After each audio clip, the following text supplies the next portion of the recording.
তো পুজো আসছে, আর এই পুজোর আশা আশা ভাবটাই কিন্তু আমাদের খুব ভালো লাগে। কেন কি পুজো এলে তো খুব জলদি শেষ হয়ে যায়, কিন্তু ওই যে কটা দিন আপনাদের হাতে সময়, সেই সময়টা আপনারা কিভাবে কাটাবেন, কোথায় কোথায় কি ঠাকুর দেখবেন, সেটা কে বলে দেবে? আরে আমি বলে দেবো।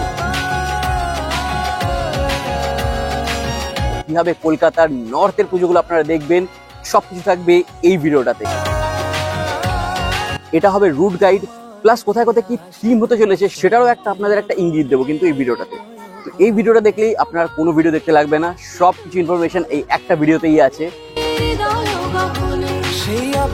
তো আজকে হচ্ছে আমাদের নর্থ ভ্রমণের ভিডিও। এখানে নর্থের বেস্ট প্যান্ডেল গুলো, সব ইনফরমেশন গুলো থাকবে আপনাদের জন্য। পুজোর ইনফরমেশন গুলো খুঁজতে খুঁজতে আপনারা একদম ঠিক ভিডিওতে এসে পড়েছেন। তো চলুন শুরু করা যাক নর্থের পুজোর ইনফরমেশন ব্লগ।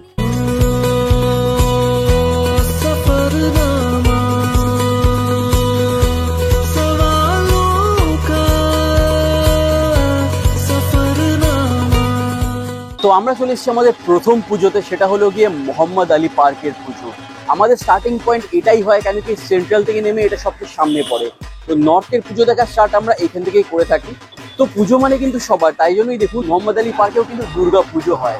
এই পার্কেই এখন পুজোটা হবে, এখনো সেরকম কিছু স্টার্ট হয়নি। এটা মোটামুটি একটু দেরিতে স্টার্ট করে, কিন্তু খুব সুন্দর করে। তো এটা দিয়ে আমাদের স্টার্টিং পয়েন্ট, এগিয়ে যাবো নেক্সট। তো চলে এসেছি এবার আমরা আমাদের নেক্সট স্পটে। এটা হলো গিয়ে কলেজ স্কোয়ারের পুজোটা। প্রতিবার এখানে একটা অসাধারণ পুজো হয়, আর এইবারও সেটা কিন্তু কোনো বেগতিক হবে না। এই সুন্দর জলাশয়ের পাশে যে মণ্ডপটা তৈরি হচ্ছে, এবারের থিম কিন্তু খুব সুন্দর। এখানে যেটা হচ্ছে সেটা কি হচ্ছে ফেডারেল প্যালেস। তো এটা কি, এটা হচ্ছে সুইস পার্লামেন্ট হাউস। তো সেটারই আকৃতি এখানে তৈরি হবে। তো আপনাদের আর সুইজারল্যান্ড যেতে হবে না, আপনারা এখানে সেটা দেখতে পাবেন। তো তার জন্য আসতে হবে পুজোর সময়। একদম কলেজ স্ট্রিটের পাশেই, আর মোহাম্মদ আলী পার্ক থেকে জাস্ট 700 মিটার মতো হাঁটতে হয়। তো ইজিলি চলে আসতে পারবেন। আমি জানি আপনারা মিস করবেন না। তো এগিয়ে যাবে এবার নেক্সটের দিকে। কলেজ স্কোয়ার থেকে বেরিয়ে 1 কিলোমিটার মতো হাঁটলে কিন্তু চলে আসবে এই বৃহৎ আকারের পুজোটা। ঠিক গেস করেছেন, এটা হলো সন্তোষ মিত্র স্কোয়ার। আর সন্তোষ মিত্র স্কোয়ারের এবারে কিন্তু একটা দারুণ চমক রয়েছে। এবার এখানে হচ্ছে লাস ভেগাসের স্ফিয়ার। তো ওই স্ফিয়ারটা যারা লাস ভেগাসের ছবিতে দেখতে পারেন, কি সুন্দর একটা জিনিস। আর সেটা যদি এখানে রেপ্লিকেট হচ্ছে, কি আর বলবো। মানে এখানে থিম প্রতিবারই একটা কিছু অন্যতম হয়। এটা কিন্তু এবারও একদম চমক দেবেই, সারা জাগাবেই গোটা কলকাতা জুড়ে। যেটা অবশ্যই দেখতে আসবেন, ভুলবেন না। লোকেশন দেওয়া থাকবে, ইজিলি ফলো করে চলে আসতে পারেন। এগিয়ে যাব নেক্সটার দিকে। নর্থ মানেই হচ্ছে ঐতিহ্য, আর এই ঐতিহ্য কিন্তু ধরে রেখেছে দুটো বনেদি পুজো, একদম পাশাপাশি দুটো বনেদি পুজো। হ্যাঁ, আশা করছি আপনারা অলরেডি বুঝে গেছেন, এটা হলো শোভাবাজারের রাজবাড়ির পুজো। এতক্ষণ তো অনেক থিম পুজো দেখালাম, আর আরো অনেক থিম পুজো দেখাবো। তো কিন্তু থিম দেখতে দেখতে কিন্তু বনেদি পুজোগুলো ভুলে গেলে চলবে না, আর এটা কিন্তু একদম মিস করা যাবে না। তো যদি কিছু বনেদি পুজো আপনাদের দেখতে হয়, নর্থের কিন্তু এটা একদম মাস্ট ভিজিট। শোভাবাজার মেট্রো থেকে একদম 300 মিটার হাঁটা পথ, ইজিলি পৌঁছে যাবেন। তো এটা কিন্তু দেখে যাবেন। শোভাবাজার থেকে বেরিয়ে একদম সামনেই আপনারা পেয়ে যাবেন একটা অটো, সেটা করে আপনারা পৌঁছে যাবেন হচ্ছে আহিরিটলা মোড়। আর সেখানেই হচ্ছে এখানের একটা বৃহৎ পুজো। তো এখানে এটা প্রতি বছরই হয়, আর প্রতি বছরই ভালো করে। এবার এখানে থিম হচ্ছে খেয়াল সেতুর বৈতরণী। থিমটা আমাদের এক্সপ্লেন করা হলো না, কারণ একদমই পুরো হাঁস মোড়ে চলছে, একদম লুকিয়ে পুরো থিমটা বানাচ্ছে। বাট এখানে একটা আর্ট এক্সিবিশন হবে, বিগেস্ট আর্ট এক্সিবিশন হবে 29 থেকে 4 তারিখ অব্দি। তারপরে মণ্ডপ খোলা হবে ফর জেনারেল পাবলিক। তো এবার এখানে কিন্তু দারুণ কিছু হতে চলেছে। তো অ্যান্টিসিপেশন একদম হাই রয়েছে, এটা কিন্তু মিস করবেন না। এটা ছিল হচ্ছে আহিরিটলা মোড়ের পুজো। এগিয়ে যাবো নেক্সটার দিকে। তো আহিরিটলা থেকে একদম একটা অটো নিলে একদম সামনেই চলে আসবে তোমার হচ্ছে সেটা হচ্ছে কুমোরটুলি। কুমোরটুলিতে কিন্তু এখানে দুটো পুজো হয়, দুটোই খুব ভালো পুজো হয়। তো আপাতত আমরা যেখানে মূর্তি বানানো হয় সেখানে আছি। এবার আস্তে আস্তে আমরা এগিয়ে যাবো হচ্ছে যেখানে পুজো হয় সেখানে, সেই দিকে। এটা হচ্ছে কুমোরটুলি পার্কের পুজোটা। এটা একটা, যেমন দেখতে পাচ্ছেন, একটা পার্কের মধ্যেই পুজোটা হয়, তাই জন্য কুমোরটুলি পার্কের পুজো এটা। এখানেও বেশ ভালো পুজো হয় একটা। কুমোরটুলির মধ্যে যে দুটো পুজো হয়, দুটোই ভালো হয়, কিন্তু একদম সামনাসামনি দুটো, ইজিলি চলে আসতে পারেন। এবার যাবো নেক্সট দিকে। এটা হচ্ছে কুমোরটুলি সার্বজনীন। তো এইখানে এবারে থিম হচ্ছে ক্ষুধা, মানে ওয়ার্ল্ড হাঙ্গারকে ডেডিকেট করে এখানে এবারের থিমটা বানানো হচ্ছে। তো থিমটা খুবই ইমপ্রেসিভ, খুবই হেভি একটা থিম নিয়ে বানানো হচ্ছে। আশা করি রিপ্রেজেন্টেশনটা ততটাই ভালো হবে। এখানে ভালো হয়, এবার আশা করছি ভালো হবে। তো কুমোরটুলির এই পুজোটা কিন্তু মিস করবেন না। থিমটা আমার খুব পছন্দ হয়েছে, দেখি কেমন হয় পুজোর সময়। কুমোরটুলি সার্বজনীন থেকে 600 মিটার হাঁটলেই কিন্তু চলে আসে এই পুজোটা। এইটা হলো এখানের ওয়ান অফ দ্য বিগেস্ট। আর আজকের আমাদের দেখা সবচেয়ে বড় প্যান্ডেল এখনো যদি যেটা তৈরি হয়েছে, সেটা কিন্তু এটা হচ্ছে বাগবাজার সার্বজনীন। তো প্রতি বছরই এখানে একটা হিউজ কিছু করা হয়।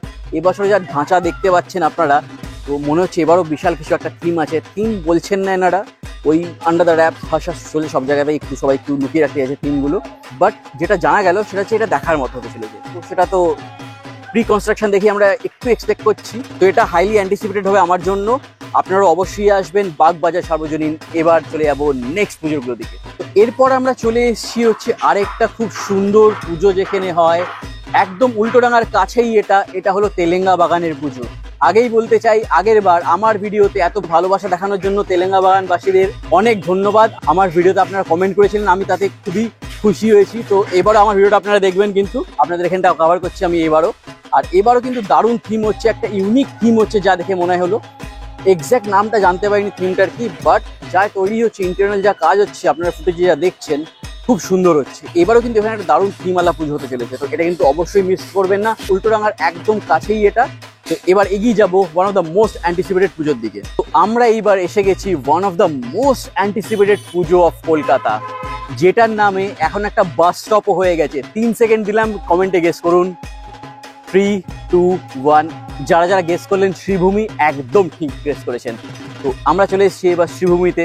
তো শ্রীভূমিতে প্রতিবারই একটা আলাদা লেভেলের প্যান্ডেল হয়। আগের বার আমিও খুব এক্সাইটেড ছিলাম ফর ডিজনিল্যান্ড, বাট দেন ওটা অতটা ভাবে হয়তো ফুটিয়ে তারা তুলতে পারেনি। কিন্তু এই শিক্ষাগুলোর থেকে হয়তো এরা আরো ভালো কিছু করতে চলেছে এবার, কারণ এখানে এবার থিম হচ্ছে তিরুপতি।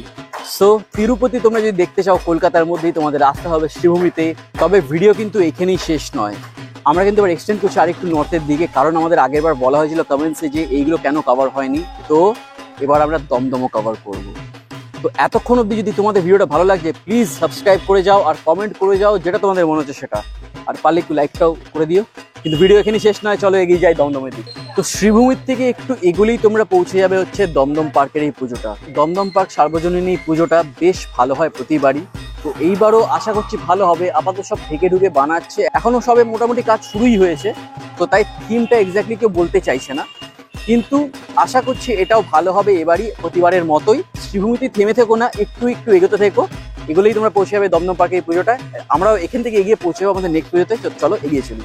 দমদম পার্কে আরো 3টি ভালো পুজো আছে, সেগুলো লাস্ট ইয়ারও বেশ ভালো করেছিল। সেই পুজোগুলো হলো দমদম পার্কের তরুণ দল, দক্ষিণ পাড়া পুজো কমিটি আর দমদম পার্কের যুবকবৃন্দ। তো এইগুলো প্রতিবার বেশ ভালো করে, কিন্তু আমাদের সময়ের কনস্ট্যান্টের জন্য আমরা এখানে যেতে পারিনি এদের একদম লাইভ ভিডিও নিতে। তবে আপনারা যদি যাচ্ছেন একদম স্পেসিফিক দমদম পার্কের পুজো দেখতে, এগুলো কিন্তু একদম মিস করবেন না। তো দমদম পার্কে কিন্তু আরেকটা সামনাসামনি পুজো আছে, এটা হচ্ছে ভারত চক্র ক্লাবের পুজো। তো এইবার এইখানে একটা ইন্টারেস্টিং থিম হচ্ছে, কিন্তু এডওয়ার্ডো ত্রেসোলদি ইন্সপায়ার্ড একটা থিম। এডওয়ার্ডো ত্রেসোলদি এমন থিম অফ আর্কিটেকচার্স বানায় যেটা একটা ঘোষলি এফেক্ট দেয়, মানে হালকা ট্রান্সপারেন্ট এফেক্ট থাকবে, but it's a solid structure. তো সেটা থেকে ইন্সপিরেশন ড্র করে এবার কিন্তু ওরা এখানে প্যান্ডেলটা বানাচ্ছে। সেসব দিকে কেমন কতটা কি দাঁড়াচ্ছে সেটা তো পুজোর সময় জানা যাবে।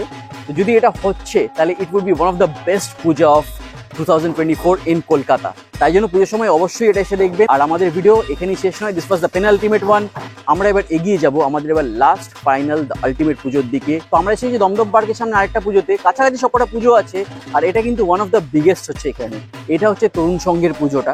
এখানে থিম এবার হচ্ছে মুক্ত ধারা। এখানে যে ন্যাচারাল ডিজাস্টারগুলো হয় সেগুলোর ওপর থিম বেস করে এটা হচ্ছে, বৃহৎ স্কেলে হচ্ছে, দারুণ বড় করে হচ্ছে। আর আমার এটার জন্য এক্সপেকটেশন অনেকটা হাই রইল। তো যারা যারা এইদিকে আসছো দেখতে, এটা কিন্তু অবশ্যই দেখে যেও, একদম মিস করবে না। So that was the video guys. Last পুজোটা অসাধারণ ছিল। তরুণ সংঘ একটা হিউজ স্কেলে পুজো হচ্ছে। The ultimate was really the ultimate one. তো আশা করছি আপনাদের এই ইউজফুল ইনফরমেশনগুলো খুব হেল্প করছে, আর এই ডিসক্রিপশনে দেওয়া লিঙ্কগুলো আপনাদের লোকেশনে পৌঁছে যেতেও হেল্প করবে। আর সারা কলকাতা জুড়ে খেটে বানানো এই একটা ভিডিও যে আপনাদের কাছে আনলাম, তো আপনাদের কাছ থেকে একটু লাইক ডিজার্ভ করতেই পারি আমি। তো ভালো লাগলে প্লিজ লাইক করে যাবেন, কমেন্ট করে যাবেন। যদি আপনাদের পুজো আমরা মিস করে থাকি সেটাও কমেন্টে আমাদের জানাবেন, পরের বার আমরা ট্রাই করবো সেগুলো ভিজিট করার জন্য। ভালো লাগলে ভালো বলে যাবেন, অভিযোগ থাকলে অভিযোগ জানিয়ে যাবেন, কিন্তু কমেন্টটা করে যাবেন। আমাদের এই কমেন্টটা আমাদের অনেক হেল্প করে আপনাদেরকে আরো বেশি এফোর্ট দিয়ে এরকম ভালো ভালো ভিডিও আপনাদের জন্য আনার জন্য। সো আজকের জন্য এতটাই ছিল। আশা করছি আপনাদের পুজো খুব ভালো কাটুক।